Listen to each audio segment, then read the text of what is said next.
The repair bay of the Wandering Star hummed with the familiar song of a ship at rest, cooling metal ticking, life support whirring, and somewhere deep in the engines, a grinding sound that made Rhea wince every time she heard it. She'd been tracking that sound for 3 cycles now, crawling through access tunnels and maintenance shafts until she'd finally found the culprit.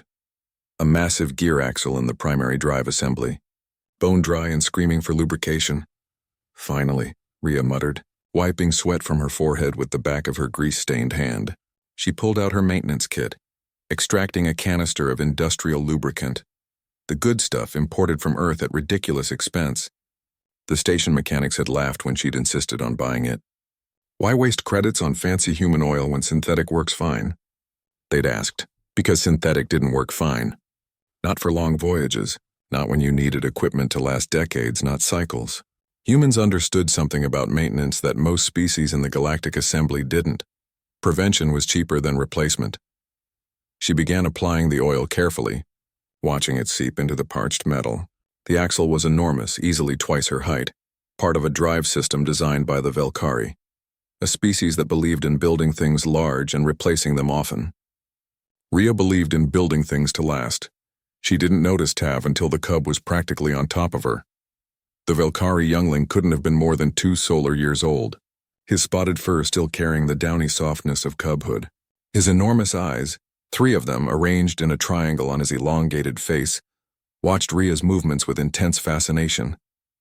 He'd wandered away from the crew quarters again, driven by the insatiable curiosity that made Velkari cubs both endearing and exhausting. "Shoo," Rhea said absently, not looking up from her work. "This isn't a playground, kid." Tav didn't shoo. Instead, he crept closer, his whiskers twitching as he sniffed the air. The smell of the lubricant was strong, earthy and chemical, with that distinct petroleum undertone that reminded Rhea of her father's garage back in Mumbai. The cub's 3 eyes widened. To his young nose, accustomed to the sterile sense of ship life and the bland nutrition paste that made up most of his diet, this smell was fascinating. It was rich, complex, almost appetizing. Rhea squeezed more oil onto the axle, working it into the grooves with a specialized brush. The metal drank it up greedily, the grinding sound already beginning to diminish. She smiled. There was something deeply satisfying about fixing things, about taking something broken and making it whole. Behind her, Tav's small pink tongue emerged from his mouth, testing the air. The smell was so strong now, so intriguing. Surely something that smelled this interesting must taste good. In his short life, Tav had learned that the best smells usually led to the best flavors. The fruit pastes in the galley smelled sweet and tasted sweet. The protein supplement smelled savory and tasted savory. This mysterious substance the human was spreading on the metal smelled oily, yes, but also strangely earthy and rich. His curiosity overwhelmed his caution. Rhea reached for her rag to wipe excess lubricant from the axle when she heard it, a tiny experimental lapping sound. She spun around to find Tav, tongue extended, attempting to lick a droplet of oil that had fallen to the deck plate. "No!" Rhea lunged forward, grabbing the cub by his midsection and pulling him back. "Don't eat that!" But it was too late. Tav's tongue had made contact. For exactly half a second, the cub's expression remained curious. Then his 3 eyes squeezed shut simultaneously, his whiskers flattened against his face, and his entire body shuddered with revulsion. The taste was horrible.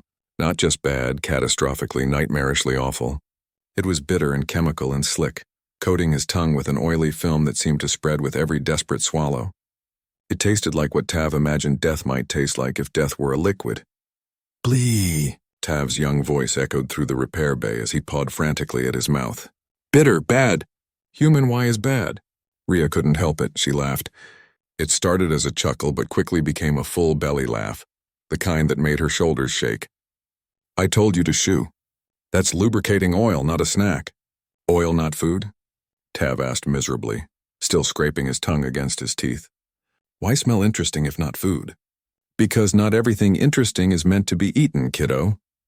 Rhea set him down gently and rummaged through her kit, producing a small flask of water. "Here, rinse your mouth. It'll help." Tav grabbed the flask with both small paws and drank desperately, swishing and spitting. The taste remained, clinging stubbornly to his tongue, but at least it wasn't getting worse. "Humans put non-food on machines?" Tav asked, his voice betrayed and confused. Why humans make machines taste bad. Rhea knelt down to the cub's eye level, her expression softening. We don't make machines taste bad on purpose. Oil isn't for tasting. It's for making metal parts move smoothly against each other without breaking. See? She pointed to the axle. Without lubrication, metal rubs against metal, creates heat and friction, and eventually grinds itself to dust. The oil creates a barrier. Tav's 3 eyes tracked to the massive axle, now gleaming with the film of lubricant. Barrier tastes terrible. Exactly. Which is why you shouldn't lick it. Rhea ruffled the fur between his ears. Curiosity is good, Tav. Humans got where we are because we're curious too. But part of being curious is learning which questions to answer with your eyes and brain, and which to answer with your tongue. Tongue answer was bad answer, Tav said solemnly. Very bad answer. Rhea stood, returning to her work. Now go find your guardian before they realize you're missing again. And Tav? She looked over her shoulder at the dejected cub. Next time you're curious about what I'm doing, just ask. I'll explain. No tasting required. Tav nodded, his whiskers still drooping with the lingering horror of the oil taste. He padded toward the exit, then paused and looked back. Rhea? Yeah? Humans very strange. Make terrible tasting things to help machines. Rhea grinned. We make lots of terrible tasting things, kid. Medicines, cleaning solutions, fuel additives. Being human means understanding that the best solutions don't always taste good. As Tav disappeared down the corridor, still occasionally sticking out his tongue in disgust, Rhea returned to the axle.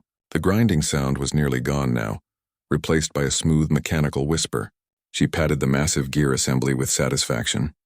Around the ship, the story would spread quickly, how the human mechanics lubricant had defeated the curiosity of young Tav. The older Velkari would laugh, recognizing a universal truth about cubs and their compulsion to taste test everything. But some would pause and consider the deeper lesson. Humans maintained their machines with substances so vile that even a cub's fearless curiosity was no match for them. Perhaps that was part of why human ships lasted so long. They protected their machines with barriers of function over form, of effectiveness over palatability. The galactic assembly built for replacement. Humans built for forever, one terrible-tasting lubricant at a time. And somewhere in the crew quarters, a small Velkari cub was learning that not all knowledge was delicious, but it was all valuable nonetheless, even the bitter kind.